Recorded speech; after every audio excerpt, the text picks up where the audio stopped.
कृष्ण हरी सर्वांना.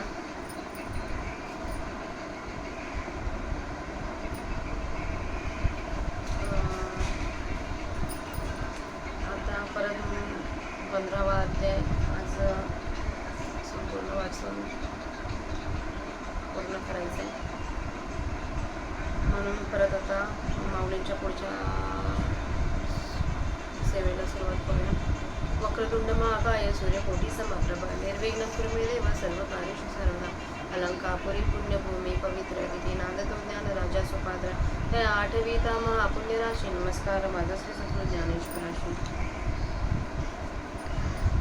श्लोक 17वा. उत्तम महापुरुष स्तवन्याः परमात्मी युद्धायुरुताः ये यो लोकत्रयमाविश्य बिभर्त्य ईश्वराः.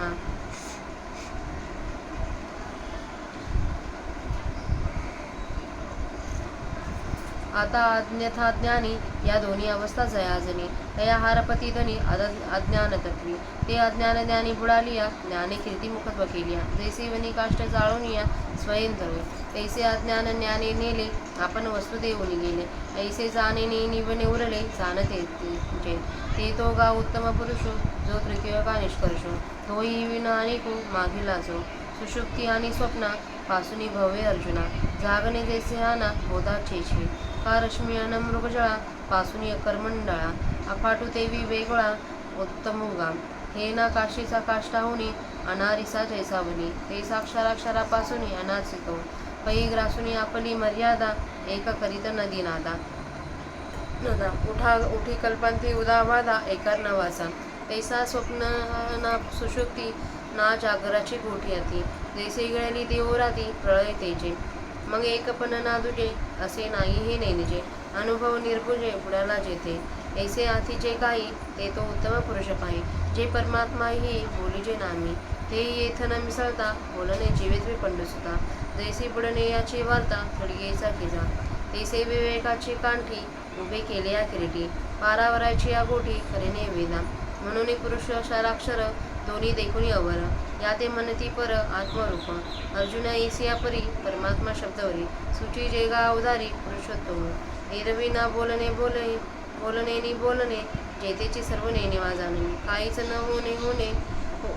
न होणे जे वस्तुगा सोहम तेही अस्तवले जेत सांगतेची सांगणे झाली द्रष्टंत्वेसी गेले दृश्य जेत आता बिंबा आणि प्रतिबिंबा माझी कैसे हे म्हणणे हो नया प्रभा जरी कैसेनी हे लाभा जया छेनी का घराना फुला तोही धृती असे जे माझारले ठाई ते ना दिसे तरी नाही ऐसी बोलो नये तैसे द्रष्टा दृश्य हे जाय मग कोण म्हणे काय आहे याचे अनुभव त्याची पाय रूपतया जो प्रकाशे विन प्रकाशू इशिते विन ईशू इशित विन विशू आपण निजी अवकाशू बसवीत असे जो नादे एकजिता नादू स्वादे साखीच तथा स्वादू जो भोगजे तसे आनंदेचे सुखाचे सुख जोडिले जे तेजाचे सापडले शून्यही बुडाले महाशून्यची जो पूर्णतेचा परिमाण पुरुषोगा सर्वोत्तम विश्रांतीचाही विश्राम विरेला जेते जो विकासाही वरी उरता ग्रासतासे ग्रासुनी पुरता जो बहुते पाडे बहुता पासोनी भाऊ पै नेनतया प्रती रूपपणेची प्रतीती रूपेण होणे शुक्ती गावी जेवी का नानालंकार दशे सोनेनं लपत लपाले असे विश्व न होनिया तैसे विश्व जो घरे हे असो जलतरंगा नाही सिनाने पण जेविगा देवी दिसता प्रकाशु जगा आपण चेजो आपुली संकोचे विकाशा आपणची रूप विरेशा हे जळी चंद्रन हन जैसा समग्रगा तैसा विश्वपन काही होय विश्वलोपी केही न जाय तैसा रात्री दिवसे नोहे विधारवी तैसा कैची कोणीकडे काही सेनही वैसे न पडे जयाचे सांगडे जयासेचे यस्मात् अक्षरमती तो हम अक्षरादपि चोत्तमः अतोऽस्मि लोकवेदे च प्रथितः पुरुषोत्तमः जो आपणपची आपणया प्रकाशिते से धनंजया काय भो बोलो जया नाही तुझे तोगामी निरुपाधिको क्षरक्षरोत्तमो एको म्हणून म्हणे वेद लोको पुरुषोत्तम यो मामेव मसमुढो जानाति पुरुषोत्तम स सर्वविद भजती मा सर्वभावेन भारत. परी हे असो ऐसिया मज पुरुषोत्तमा ते धनंजया, जाणे जो पाहले या ज्ञानमित्रे, चैल्या आपले ज्ञान जैसे नाची होय स्वप्न, तैसे स्फुरते जया त्रिभुवन वाव झाले. का हाती घेतली या माळा, पिठे सर्प भासाचा कांटाळा, तैसा माझनी बोधे टवाळा नागवय जो. लेणे सोनेची जो जाणे, तो लेणे पण ते वाव म्हणे, कैवी मी जाणोनी जेणे वाळीला भेदू. मग म्हणे सर्वत्र सच्चिदानंदो, मीची एक स्वतः सिद्धू, जो आपण ऐसी भेदू नेनोनी जाणे. तेनेचे सर्व जाणितले, हेही म्हणने थेकुले, जे दया सर्व उरले द्वैत नाही.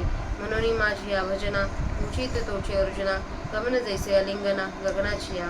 क्षीरसागरा परगुणे, की जे क्षीरसागरचे पणे, अमृतची होणी मिळणे अमृत जेवी. 15.5 मिसळावे, ते 15.5ची होवावे, तेवी मी झाली असंभावे भक्ती माझी.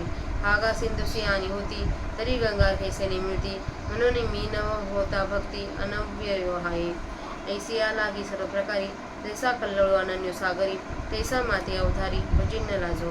सूर्य आणि प्रभावे, एकमंकी जेणे लोभे, तो पाळू मानू लाभे भजना तया. इति गुह्यतम शास्त्रमिदमुक्तं मया नघ, एतद् बुद्ध्वा बुद्धिमान् स्यात् कृतकृत्य च भारत. एवं कथिलयादारभ्य, जे हे सर्व शास्त्र कैलभ्य, उपनिषदा सौरभ्य कमळदळा जेवी. हे शब्द ब्रह्माचे मतिते, व्यासप्रज्ञेनी हाते, मंथुनी काढिले ऐके सार आम्ही. जे ज्ञानामृताची जाणवी, जे अज्ञान आनंद चंद्राची सतरावी, विचार क्षणावची नवी लक्ष्मीचे हे. म्हणून या आपले निपदे वर्णे गाथा,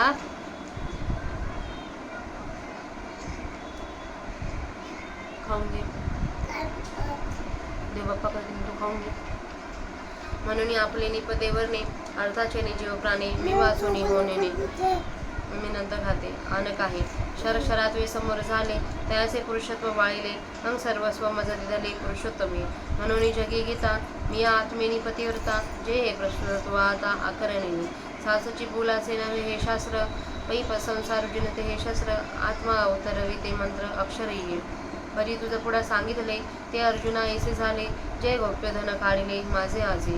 मज चैतन्य शंभूच्या माथा, जो निक्षेपी होतो पाथा, तया गौतम झाली सी असता निधी तुगा. चोकटवी आपुलिया, पुढीला उगाना ध्येयावया, तया दर्पणाची परी धनंजया केली आम्हा. का भरले चंद्र तारांगणी, नभ सिंधू आपण या माझी हानी, तैसा गीतेसी मी अंतकरणी सुदला तुवा. जे त्रिविध मळकठा, तू सांडलासी सुबटा, म्हणून गीतेसी मज वसवटा झाली सेगा. परी हे बोलो काय गीता, जे हे माझी उन्मेषलता, जाणे तो समजता मोहामुखे. सेविली अमृत सरिता, रोग दवडुनी पंडुसुता, अमरपणा उचिता देऊनी घाली. तैसे गीता हे जाणतली या, काय विस्मय मोह जावया. परी आत्मज्ञाने आपण पया, मिळे जी येथे. जया आत्मज्ञानाच्या ठाई, कर्म आपुले या जीविता पायी, होऊन या उतराई लया जाय. हारपले दाऊनी जैसा, मागो सरे वीर विलासा, ज्ञानाचे कळस वळगे तैसा परमप्रसादा. म्हणून ज्ञानी या पुरुषा, कृत्य करू सरले देखा, ऐसे अनाथांचा सखा बोलेला तो. ते कृष्ण वचन अमृत, पार्थिवरणी असे उसंडत, मग व्यास कृपा प्राप्त संजयासी. धृतराष्ट्रया सुतसे पान करावया, म्हणून जीवितांतो तया नवेचे भारी. हे रवी गीता श्रवणी अवसरी, आवडो लागते आणि दैकारी, परी शेकी तेसी उजरी पातला भरी. जेव्हा द्राक्षी दूध घातले, तेव्हा वाया गेले गमले, परी फळपाकी धुनावले देखिजे जेवी. तैसी हरिवक्त्रीची अक्षरे, संजय सांगितली आदरे, तीही वंदी होतोची अवसरे सुखिया झाला. तेची मराठीने विनासे, मिया उन्मेषे तसे ठोंबसे, जाणेने तैसे निरपले सेवितेय निरपले. सैवंतीये अरिसकाही, आग पाहता विशेष तरी नाही, परी सौरभ्य नेले तीही भ्रमरी जाणिले. तैसे घडते प्रमय घेईजे, उने ते मज देईजे, जे नेनले हेची सहजे रूपके बाणा. परी नेनते जरी होये, तरी देखुनी बापके माये, हर्षिकेही न समाये चूज करीते. तेसे संत माहेर माझे, तुम्ही मिनलिया मी लाडेजे, तेसी ग्रंथाचे निव्याजे, जाणी जोजी. आता विश्वात्मक हा माझा, स्वामी श्री निवृत्ती राजा, तो अवधारू वाक्यपूजा, ज्ञानदेव म्हणे. इथे आपल्या 598 ओव्यांचं वाचन झालंय. आता आपण त्यांचा मराठीत अर्थ बघूया. पण या दोहाहून वेगळा, ज्याला परमात्मा असे म्हणतात, त्या जो त्रैलोक्यात प्रवेश करून त्यात धारण करतो, जो अव्यय व ईश आहे, असा उत्तम पुरुष आहे. आता लोकांमध्ये अन्यथा विपरात ज्ञानाच्या या दोन जागृती आणि स्वप्न अवस्था आहेत. त्या गाढ अज्ञानरूप तत्वामध्ये सुषुप्ती नाहीशा होतात. ते अज्ञान ज्ञानात बुडून नाहीसे झाल्यावर व त्या ज्ञानाने मी ब्रह्म आहे या वृत्ती ज्ञानाने कीर्तिमुखत्व केल्यावर, म्हणजे ते ज्ञान नाहीसे झाल्यावर ज्याप्रमाणे लाकडास लागलेला अग्नी लाकूड जाऊन शेवटी आपणही नाहीसा होतो, त्याप्रमाणे अहम ब्रह्मास्मी वृत्तीरूप ज्ञानाने अज्ञान नाहीसे केल्यावर ते ज्ञान आत्मसाक्षात्कार देऊन आपण नाहीसे झाले. याप्रमाणे मी ब्रह्म या वृत्ती ज्ञानापासून जे केवळ ज्ञान उरले, अर्जुना असे वृत्ती ज्ञानापासून जे केवळ ज्ञान राहिले, ते केवळ ज्ञान तो उत्तम पुरुष होय, जो मागील दोहांकडून क्षराहून वेगळा तिसरा व शेवटचा आहे. अर्जुना, सुषुप्ती आणि स्वप्न याहून जागृती जशी पुष्कळ पटीने वेगळ्या बोधाचीच असते, अथवा अर्जुना, सूर्यकिरण व मृगजळ याहून सूर्यमंडळ जसे फारच फार वेगळे आहे, त्याप्रमाणे हा उत्तम पुरुष मागील दोन पुरुषाहून फारच निराळा आहे. हे उदाहरण राहू दे. लाकडातील सामान्य स्वरूपाचा अग्नी जसा लाकडात असून लाकडाने भिन्न असतो, तसा तो उत्तम पुरुष क्षरातून असून क्षराक्षर पुरुषाहून भिन्न आहे. कल्पाच्या शेवटी सर्वत्र एकच समुद्र जलमय झाला असता त्याचे पूर्णत्व आपली मर्यादा नाहीसे करून नद व नद्यांस ह्यास एकत्रित करीत जसे प्रकट होते, ज्याप्रमाणे प्रलय काळच्या तेजाने दिवस व रात्र या दोहीचा ग्रास करावा, त्याप्रमाणे स्वप्न, सुषुप्ती अथवा जागृती यांची गोष्ट ही उत्तम पुरुषाच्या ठिकाणी नाही. मग ज्या ठिकाणी एक पण नाही व त्याच्या सापेक्ष असलेले द्वैतही नाही आणि आहे अथवा नाही हे जेथे कळत नाही व जेथे अनुभव दिपून नाहीसा झाला, अशा तऱ्हेने जे काही आहे हे ते उत्तम पुरुष आहे असे समज. आणि त्या उत्तम पुरुषाचा परमात्मा या नावाने उल्लेख करतात. अर्जुना, परमात्मा म्हणून उत्तम पुरुषाविषयी जे बोलावायचे तेही त्याच्याशी ऐक्याला न पावता जीवदशेत राहून बोलावायचे. ज्याप्रमाणे बुडणाऱ्या गोष्टी नदीच्या काठावर उभ्या राहिलेला मनुष्य सांगतो, त्याप्रमाणे विचारांच्या अटीवर उभे राहून वेदांना अलीकडील व पलीकडील तीरावरच्या गोष्टी करता आल्या. क्षराक्षर पुरुष हे अलीकडील आहेत व उत्तम पुरुष हा पलीकडचा आहे, या दोघांविषयीच्या गोष्टी बोलता आल्या. म्हणून क्षराक्षर हे दोन्ही पुरुष अलीकडील सोपाधिक आहेत असे पाहून या उत्तम पुरुषाला पलीकडचा आत्मस्वरूप असे म्हणतात. अर्जुना, ऐक. अशा प्रकारे परमात्मा या शब्दाने त्या उत्तम पुरुषाला सुचवितात. वास्तविक न बोलण्याचा ज्याचे वर्णन होते, काही न जाणणे हे ज्या उत्तम पुरुषाचे जाणणे होय व इतर काही म्हणजे जीव, शिव व ब्रह्म न होऊन ज्या वस्तूंचे होणे आहे, ज्या ठिकाणी मी ब्रह्म आहे अशी समजूत देखील मावळली, ज्या स्वरूपी सांगणारा सांगणे झाला व जेथे दृश्य ही कल्पना, द्रष्ट या कल्पनेचे नाहीसे झाले. आता सूर्याचे बिंब व त्याचे पडलेले प्रतिबिंब यांच्या दरम्यान असणारे तेज जरी कोणत्याही उपायाने घेता आले नाही, तरी त्यांच्या दरम्यान तेज कोठले असे म्हणू नये. अथवा नाक व फुले या दोघांच्या दरम्यान जो सुवास असतो, तो जरी डोळ्यांना दिसत नाही तरी तो नाही असे म्हणता येत नाही. त्याप्रमाणे द्रष्टा, पाहणारा, दृश्य, पाहण्याचा विषय या दोन्ही कल्पना नाहीशा झाल्यावर कोणी असे म्हणेल की त्या ठिकाणी मग काय शिल्लक राहते, तर द्रष्टा व दृश्य या कल्पना जाऊन जी उर्वरित स्थिती होते, ती स्थिती जो अनुभवून पाहतो तेच त्याचे स्वरूप आहे. जो प्रकाशाशिवाय प्रकाश आहे व जो नियम पदार्थाशिवाय नियामक आहे व जो आपल्याने सर्व भोगे आपणच भरून टाकतो, जो ध्वनीकडून ऐकला जाणारा ध्वनी आहे, जी चव चवीने चाखावी व जो आनंद आनंदाने भोगावा, जे सुखाला प्राप्त झालेले सुख आहे, जे तेजाला सापडलेले तेज आहे आणि ज्या ब्रह्मरूपी महाशून्यामध्ये आकाशादी शून्यही नाहीसे झाले, जो पूर्णतेचा शेवट आहे, जो पुरुष सर्वात श्रेष्ठ आहे, विश्रांतीचाही विसावा जेथे शांत झाला आहे, जो विश्वाच्या विस्ताराला व्यापून उरला आहे, जो ग्रासालाही ग्रासून पुरत आहे, म्हणजे लयाचाही ज्याच्या ठिकाणी लय होतो असा जो पुरुष आहे व जो पुष्कळांपेक्षा पुष्कळ पटीने पुष्कळ आहे. जर सर्व स्वरूप चैतन्य आहे तर मग स्वरूप न भासता विश्व का भासते, या शंकेचे पुढे समाधान करतात. ज्याप्रमाणे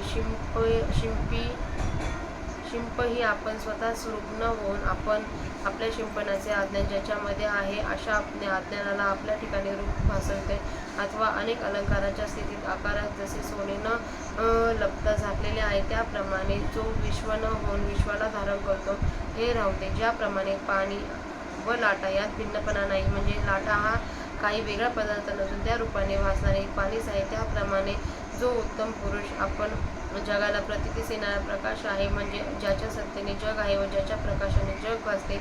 ज्याप्रमाणे वीरा अर्जुना जगत भासरूपी आपला विकास व जगताचा प्रलयरूप आपला संकोच, या आपल्या संकोच विकासास तो आपणच कारण आहे. ज्याप्रमाणे रात्र व दिवस यांच्या योगाने सूर्य दोन प्रकारचा होत नाही, त्याप्रमाणे विश्वरूपाने काही होत नाही आणि विश्वाचा लोप झाला असता हा कुठेही जात नाही. त्याप्रमाणे कधीच कोणाकडेही कशानेही हा उत्तम पुरुष कमी होत नाही, ज्याच्यासारखा जो आहे. ज्या अर्थी मी परमात्मा अक्षराच्या पलीकडचा आहे आणि अक्षराहून देखील उत्कृष्ट आहे, त्या अर्थी जगामध्ये आणि वेदामध्ये पुरुषोत्तम म्हणून प्रसिद्ध आहे. अर्जुना, जो आपण आपला प्रकाश तो फार काय सांगू, ज्याला दुसरे काही नाही, म्हणजे जो एकाकी आहे, क्षर व अक्षर दोन पुरुषाहून श्रेष्ठ आणि उपाधिरहित असा काय तो मीच आहे. म्हणून वेद व सर्व जग मला पुरुषोत्तम असे म्हणतात. हे भारता, जो ज्ञानी या प्रकारे मला पुरुषोत्तमाला जाणतो तो सर्वज्ञ होय. तो आपल्या सकट सर्व माझे स्वरूप आहे असे जाणून सर्व प्रकाराने माझी भक्ती करतो. परंतु हे राहू दे अर्जुना, ज्ञानसूर्याचा उदय झाल्यावर असा मी जो पुरुषोत्तम त्या मला जो जाणतो, आपले ज्ञान जागृतीचे ज्ञान जागे झाले असता जसे स्वप्न नाहीसे होते, त्याप्रमाणे हे भासणारे त्रिभुवन ज्यांना आपल्या आत्मस्वरूपाच्या ज्ञानाच्या वियोगाने मिथ्या झाले आहे, अथवा हातात माळ घेतल्यावर त्या माळेवर भासत असलेल्या सर्पाचे भय नाहीसे होते, त्याप्रमाणे माझ्या ज्ञानाने जो पुरुष मिथ्या जगतभासाच्या तडाख्यात सापडत नाही, दागिना हे सोनेच आहे असे जो जाणतो, तो दागिन्याचा आकार जसे मिथ्याभास आहे असे म्हणतो, त्याप्रमाणे ज्याने मला जाणून भेद टाकला, मग तो आपणासह भेद न जाणता मला जाणतो, त्यामुळे मीच एक स्वतः सिद्ध सच्चिदानंद सर्वत्र आहे असे म्हणतो, त्याने सर्व जाणले हे म्हणणे सुद्धा थोडे आहे, कारण की त्याला सर्व ब्रह्म असल्यामुळे त्याच्या ठिकाणी द्वैत उरले नाही. म्हणून अर्जुना, माझ्या भजनाला तोच योग्य आहे. ते कसे तर आकाश जसे आकाशाच्या आलिंगनास योग्य आहे, क्षीरसागराला मेजवानी क्षीरसागरपणानेच करावी आणि अमृतच होऊन तसे अमृतात मिळावे. अस्सल सोन्याशी तद्रूप होणे असेल तर अस्सल सोनेच झाले पाहिजे, त्याप्रमाणे मद्रूप होऊन माझी भक्ती करणे शक्य आहे. बाबा अर्जुना, गंगा जर समुद्राहून भिन्न असती तर ती समुद्राशी तद्रूप कशी झाली असती, कारण तद्रूपता सजातीय पदार्थात होते, म्हणून तद्रूप न होता माझ्या भक्तीत प्रवेश होईल काय. एवढ्याकरिता जशी लाट सर्व रीतीने समुद्राशी अभिन्न असते, त्याप्रमाणे जो मला तद्रूप होऊन भजला ऐक. सूर्याला व प्रभेला ज्या मानाने जशी एकरूपता असते, ती त्या योग्यता त्या भजनाला मानता येईल. हे पापरहिता, याप्रमाणे हे अत्यंत गुह्य शास्त्र मी तुला सांगितले. भारता, याचे ज्ञान करून घेऊ मनुष्य बुद्धिमान आणि कृतकृत्य होतो. या गीतारूपी उपदेशाचा पहिला अध्याय सांगण्याला सुरुवात केल्यापासून तो आता या अध्यायाच्या अखेरपर्यंत ही जी केवळ सर्व शास्त्रांच्या अभ्यासाने प्राप्त होणारी एक वस्तू, ती उपनिषदरूपी कमलातील सुगंध आहे. सर्व देवरूपी घुसळावयाच्या दह्यापासून व्यासाच्या बुद्धिरूपी रवीने घुसळून आम्ही हे अनादिसिद्ध लोणी काढले आहे. जी गीता ज्ञानरूपी अमृताची गंगा आहे, जी आनंदरूपी चंद्राची 17वी जीवनकला आहे व जी ही विचाररूपी क्षीरसमुद्रांचे मंथन करून काढलेली नवी दुसरी लक्ष्मी आहे. म्हणून ही गीतारूपी लक्ष्मी आपल्या पदांनी जाणतो व वर्णनांनी व आपल्या अर्थांच्या जेव्हा प्राणांनी माझ्याशिवाय दुसरे काही कोणी जाणत नाही. क्षरपुरुष क्षरपणाने आणि अक्षरपुरुष अक्षरपणाने गीतेने आपणास वरावे म्हणून तिच्या समोर आले, परंतु गीतेने त्यांच्या पुरुषत्वाचा त्याग केला, म्हणजे हे खरे पुरुष नाहीत, कारण हे सोपाधिक आहेत असे ठरवले, आणि तिने आपले सर्व स्वपद वर्ण अर्थ वगैरे मी जो पुरुषोत्तम त्या मला अर्पण केले. म्हणून जो ही आता या अध्यायापर्यंत गीता तू ऐकलीस, ती गीता या जगामध्ये आत्मरूप जो मी ती माझ्याच ठिकाणी अनन्य असल्यामुळे पतिव्रता आहे. खरोखरच गीता ही नुसते शब्द पांडित्याचे शास्त्र नाही, तर ही गीता संसार जिंकणारे शस्त्र आहे. फार काही सांगावे, या गीतेची ही अक्षरे आत्म्याला प्रकट करणारे मंत्र आहेत.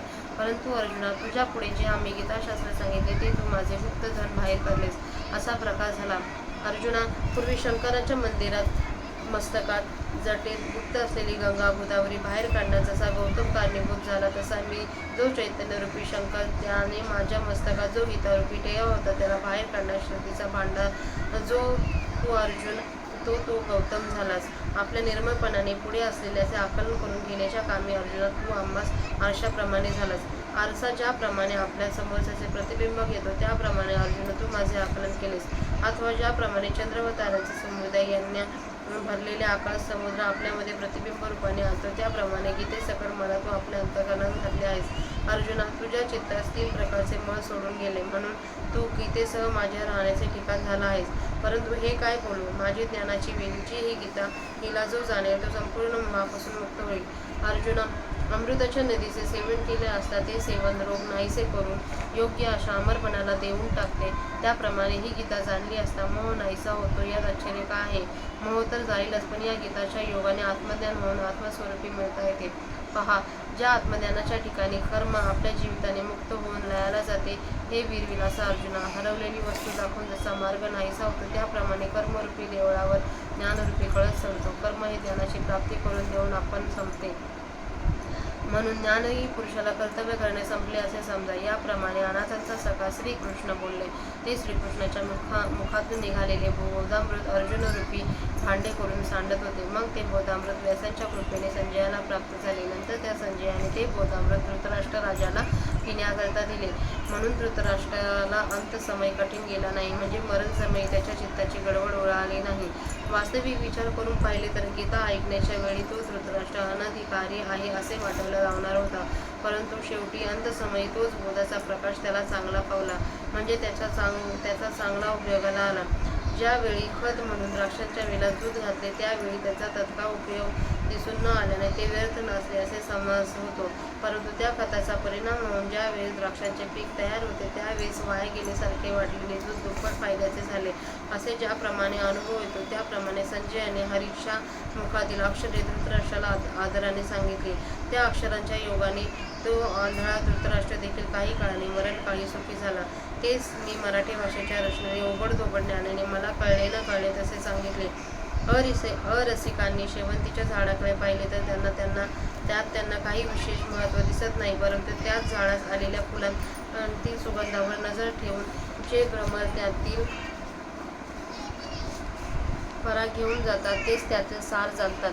गीतेतील विषयाच्या चालू असलेल्या प्रतिपादनात योग्य असेल त्याच श्रोत्यांनी अंगीकार करावा व यात जी उणीव दिसून येईल ती माझ्या पदरात टाकावी. बरोबरच आहे की स्वभावतः काहीच न समजणे हेच लहान मुलाचे स्वरूप आहे, परंतु मूल जरी अज्ञानी असले तरी आई व बाप यांनी त्याला पाहिले असता त्याचा आनंद कोठेही मावत नाही आणि मग ते त्या मुलांचे कौतुक करतात. त्याप्रमाणे तुम्ही नंतर माझे आईबाप आहात, म्हणून तुम्ही भेटल्यावर मी लढेवाळपणा करतो. महाराज, तो लढेवाळपणा म्हणजे हा ग्रंथ होय असे आपण समजावे.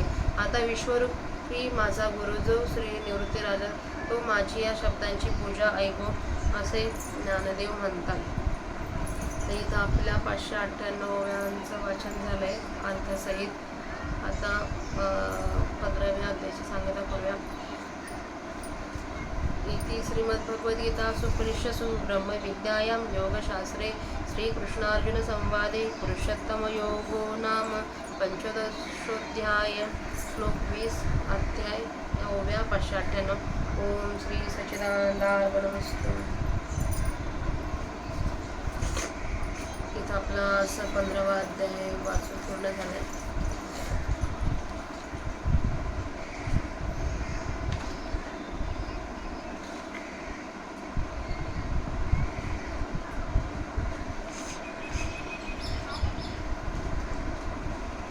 पुढच्या भागात आपण 16व्या अध्यायाला सुरुवात करूया. झालेली सेवा माऊलीच्या समाधीवर अर्पण करूया.